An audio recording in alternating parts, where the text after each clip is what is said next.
বাংলাদেশে বজ্রপাত ভয়ঙ্কর রূপ নিচ্ছে। জাতিসংঘের তথ্য বলছে প্রতি বছর গড়ে প্রাণ হারাচ্ছে ৩০০ জন। বিশেষজ্ঞরা বলছেন বজ্রপাতের সময় সতর্কতা অবলম্বন করলে প্রাণহানি কমানো সম্ভব।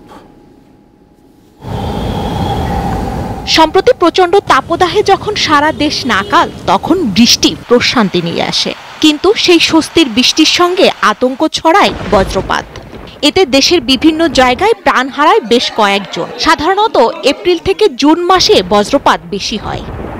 আবহাওয়া অফিসের তথ্য মতে 2016 সালে বাংলাদেশ সরকার বজ্রপাতকে প্রাকৃতিক দুর্যোগ ঘোষণা করেছে। 2018 সালে বজ্রপাতে মারা যায় 359 জন, পরের বছর 198 জন, 2020 সালে 255 জন, পরের বছর মারা যায় 336 জন।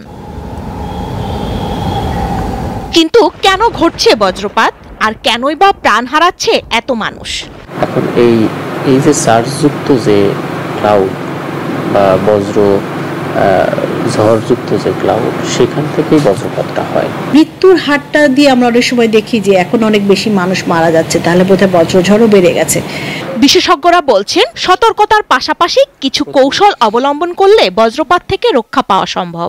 যত দ্রুত সম্ভব নিরাপদ জায়গায় চলে যেতে হবে। যদি দ্রুত নিরাপদ জায়গায় যাওয়ার মতো পরিস্থিতি না থাকে, তাহলে আপনি শুধু বুড়ো আঙ্গুলের উপরে ভর করে বসে পড়তে হবে, যাতে আপনার সারফেস এরিয়াটা কম থাকে ডিসচার্জ হওয়ার জন্য।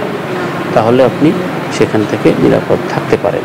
বিল্ডিংগুলোতে আমরা বজ্র নিরোধক দণ্ড দিয়ে থাকি, এবং সেটার জন্য কিন্তু ইলেকট্রিক অ্যাপ্লায়েন্সগুলো কিন্তু ঝুঁকিমুক্ত হয়।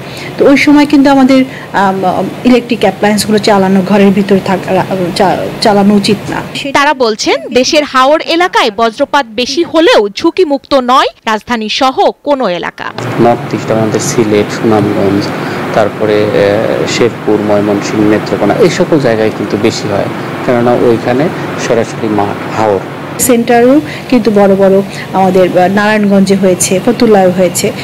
এই ঝড়টা এসে আমাদের টর্নেডিক আকারও অনেক সময় ধারণ করে। এটা আমাদের অবশ্যই ঝুঁকিপূর্ণ এলাকা।